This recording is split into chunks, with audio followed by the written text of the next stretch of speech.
Hi, it's Teresa. Today we're going to do something a little bit different than our previous videos. We're actually going to create some simple yet beautiful bird cards. As I was looking through the Stampin' Up! Paper Pumpkin Kit, I immediately started thinking about ways to extend the scenes and create continuous imagery across those card fronts.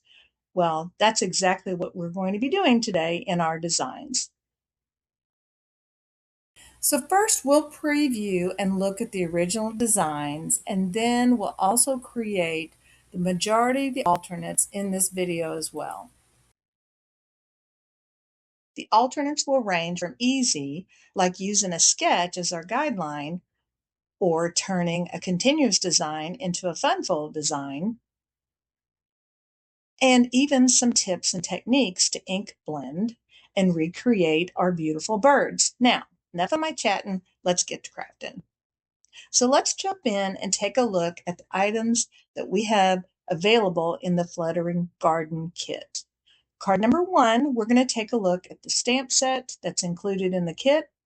We're going to look at the card bases. You'll see some die cuts. You'll also see some circle dies, and the list goes on. So we'll take a little preview of what it's going to look like and show you. That way you have a sneak peek, and then we'll actually put it together. So the design on the card has a circle outline. We'll look at the stamping of these cards several times today throughout this video. But you're basically taking the leafy design from your stamp set and you're using that circle outline as your guide to create a wreath-like look. Not sure if that's the correct grammar, but we're going with it. So we'll take the already stamped sentiment that says, "I'm so grateful for you" on it, and that will be in the circle die, and we'll use that. Now the hardest part of this first card is that little bit of stamping. You have some dimensionals included in the kit, and they're going to go on the back of the dies. We'll punch out those dies, and then we're ready to go. Look how quick and easy this card was. Now you can grab some embellishments from the kit and add those as well. We'll do our triangle in this case. We're going to do the inverted triangle. My normal MO is I put one by the sentiment to kind of highlight that sentiment, and then I take two of the embellishments and I'll put those in those corners, whichever corner has more space available. That's it. That's our original card put together. For card 2, I used a card sketch as inspiration and I rearranged the focal elements to create more movement across the card front. Basically, same bat time, same bat place to start here. I'm going to be showing you some new products here. I snuck these in as I was trying to get this video out. So this older set is not a new product, but these next two dies are.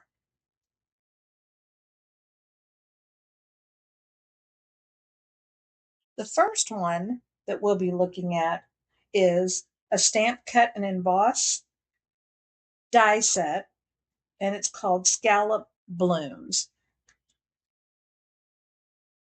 And we will use that here today. Pieces of those die cuts. Now I'm going to show you another die set that I will be using in upcoming videos, but I'll just show it to you here. It's called Relaxing WATERSIDE Dies. It's perfect for my next card kit. It's also perfect for scrapbook layouts and Father's Day cards. I'm just showing it to you here. We're not actually going to be using any of those pieces until the next video. Now here's the one. I've grabbed my template that shows the different card designs. I'm taking the continuous image and I'm going to cut it in half. The base panel was 4 by 5¼ so I cut it at 2 inches. And then I'm going to take some of my leftover items for a new scrapbook kit called Life in Bloom. And these are just some of the leftover items from that scrapbook lab, and voila, we make additional cards with it. But we're going to take that image, we're going to cut it in half.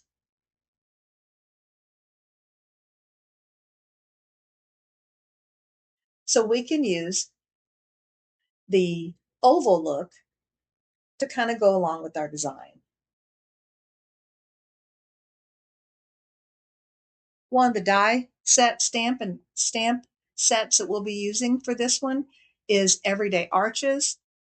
I will end up using the arches later, but for this card, we're going to stick pretty close to the design, and we're going to use this as a graduation card. Again, I've got this tag. I'm converting it into a card. We'll use the pattern paper from that Life in Bloom. We'll stamp Reach for the Stars on the arch part of the top, which is kind of our circle idea. And then we're going to put on the actual sentiment, Embrace the Journey. And voila, we now have a graduation card. Now I'm going to show you here a little bit of what I'm talking about with the stamping. That's how simple the stamping was. You basically put it on a block, you kind of angle it to make that curved look. You'll put it on the top, you'll put it on the bottom of that, kind of meeting in the middle. And then there's another piece in the stamp set that you'll put in the middle to kind of also help with that gap. Although I will say the hummingbird does cover a lot of that, as well as some of the sentiment. But we're going to do it as it shows in the guide. So we're going to be using basic gray, which is a Stampin' Spot that comes in the kit. And we're going to stamp that in the middle. And that's really all we have to do for the stamping. And on top of the curved look, you're going to see that we're going to add our beautiful, I believe it's a hummingbird. We'll go ahead and grab the sentiment. We'll grab that hummingbird. And I've already pre-glued the word beautiful onto that sentiment just to save on some time. But we'll go ahead and put all those pieces together. We'll remove the backings of them, and we will put this card together. All good, all done.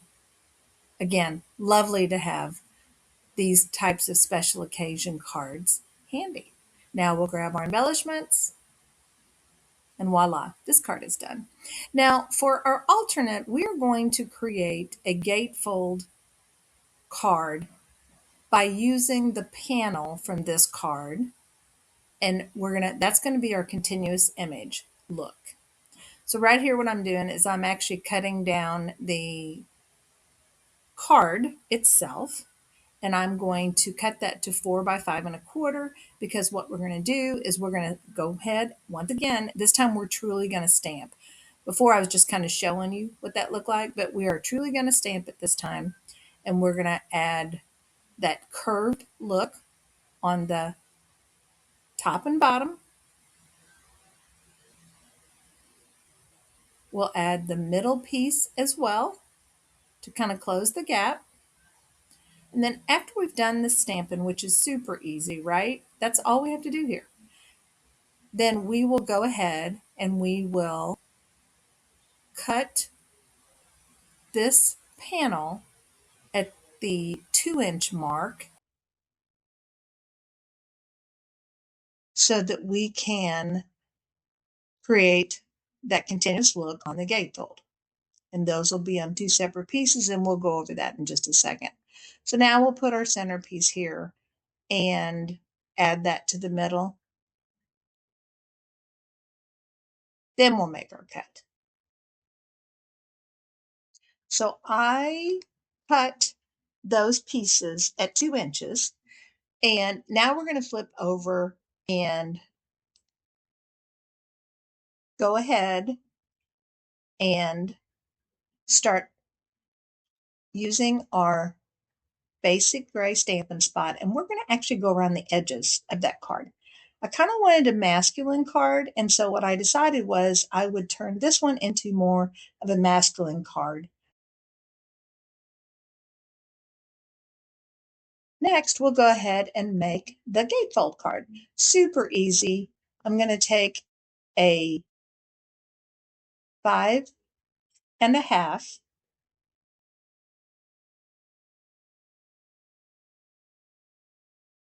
by 8.5 inch card base, and I'm going to score them at 2 2/8. That will give us just a little border around our continuous image piece.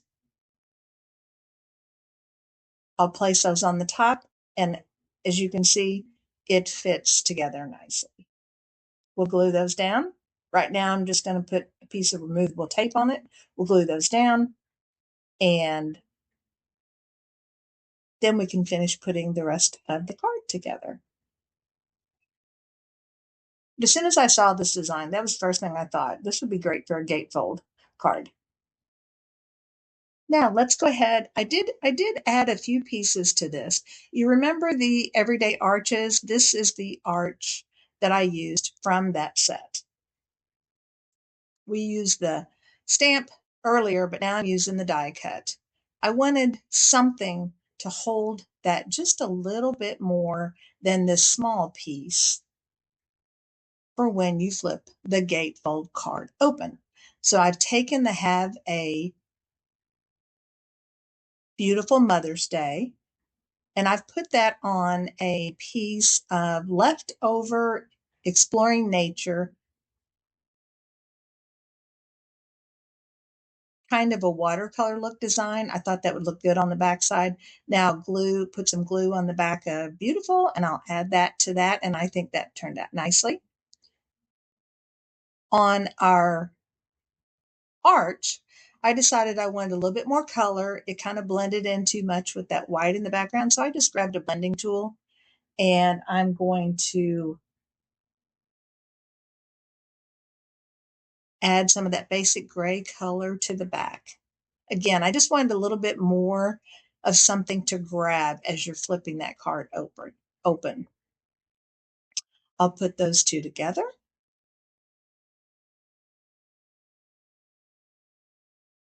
And we only want to put glue or tape or even dimensionals on one side so that obviously you can flip the card open. So I have put some glue, in this case on the left side of the arch. I'll grab some spare paper there so that it doesn't get stuck on the inside of the card, just in case, but I don't think I got it measured correctly.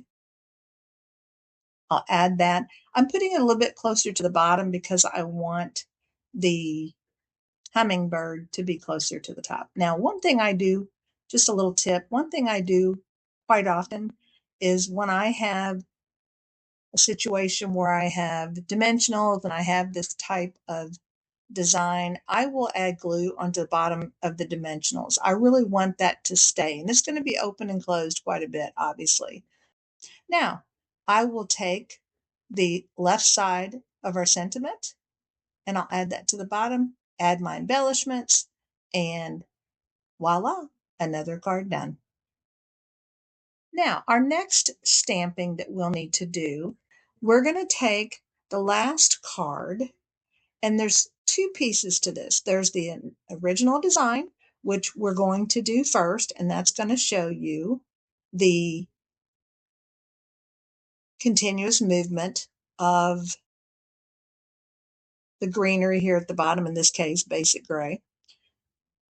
But we'll take that and we'll just eyeball it.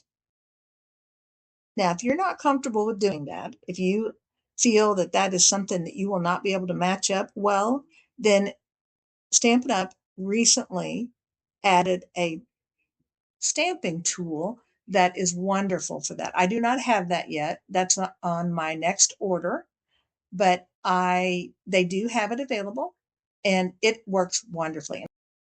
And I'm going to show you that in just a minute, how we're going to use the Stampin' tool that I have available right now to get that continuous look.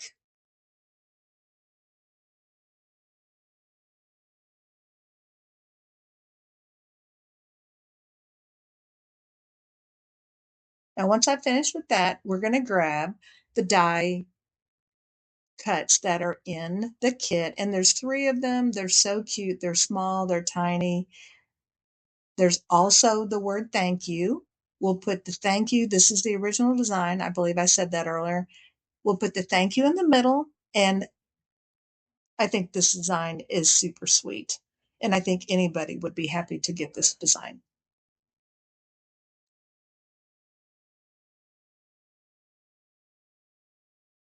Now, I also wanted to show you that's the original card ready to go. I also wanted to show you the alternate that I started here. And I wanted to show you a couple of things that I did to make this continuous design. First, I did grab Stampin' tool, and I'm going to go ahead and stamp this on that Exploring Nature leftover paper that I have. Now, this is super easy if you have a tool, but it also can be done without one. I have done it without one also. Takes a little bit more time, but it can be done. So once I have stamped the bottom of that, I know that I'm going to put a black base around this pattern paper. And so I already know that I'm going to do that. So I'm actually cutting that down just a tad. And I believe the measurement when I finished was 3 3/4 by 4 3/4. Then I'll add 1/4 of an inch to that black panel that'll go on the back side of this. Now, one thing I did here, I wanted that continuous design to match and be placed on top of the original card that we started with.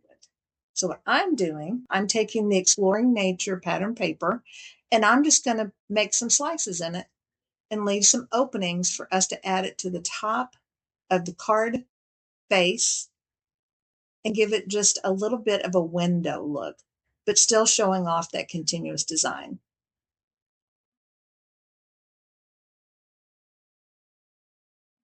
So here I am, I believe these are 1/4 inches. Yes, 1/4 inches.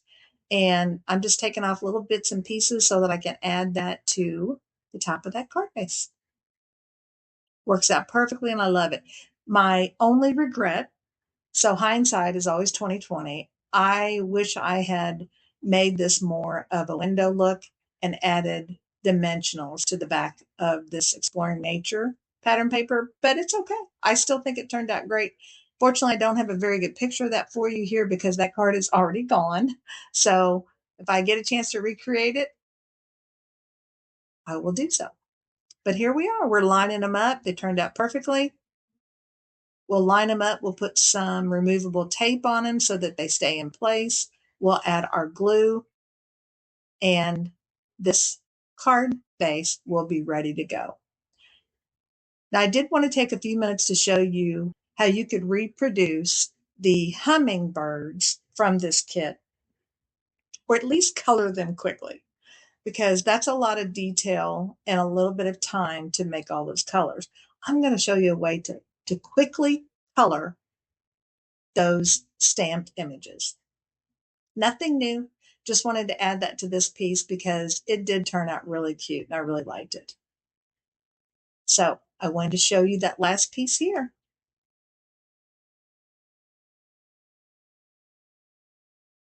So to get this started, what I did is I grabbed my negative piece, and you'll see here that I start with the sample copy and then I have my inks ready to go. The inks on the right that you see are Secret Sea,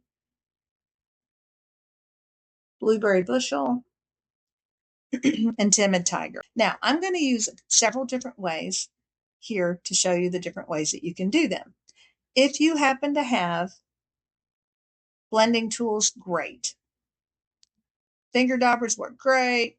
Blending tools work great. But if you don't have those, I grabbed a Q-tip and I just dabbed onto those and moved it around lightly with my Q-tip. You'll see here that I started that way. Then I used my finger dauber. And last but not least, I also used my blenders also. But I just started with the secret sea color on the bottom. Then I added some of that blueberry bushel. And then I added the orange to the wings, feet, and the beak. If I needed any more definition to it, I grabbed that little Q-tip and it worked great. You'll see here in the end, it turned out really cute. I also wanted to point out that I started trying to do this the first time in the grays, and I just couldn't get the colors to go as I wanted them to. So I left that one ready to go. Of course, you have to fussy cut them because I don't have the dies. They may be available and I can look for that and add it in the description box. But I don't have the dies for that. So I just fussy cut them. I'm not one that has a challenge with that. It's actually kind of relaxing for me. I don't want to do it all the time, but it is nice every once in a while to just kind of, especially if I'm trying to think of something to create. Fussy cutting helps me get started. The creative juices flowing, as they say. So anyway, there's the one that I did on the sample. I will say the next time I do this, when I do these hummingbirds again, I will make sure to do it on the white willow. That was a scrap piece of paper because I was playing around, both the scrap paper, grid paper, as well as the scrap cardstock. I prefer the white willow. It turns out much more authentic on the white willow Stampin' Up cardstock.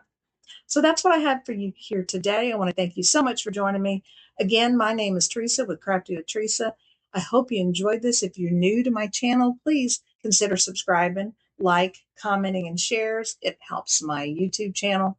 As well as for those of you who have been with me for a while, thank you so much for sticking with me. I really appreciate you. So I've given you some ideas of some sneak peeks coming soon. So until next time, have a great day.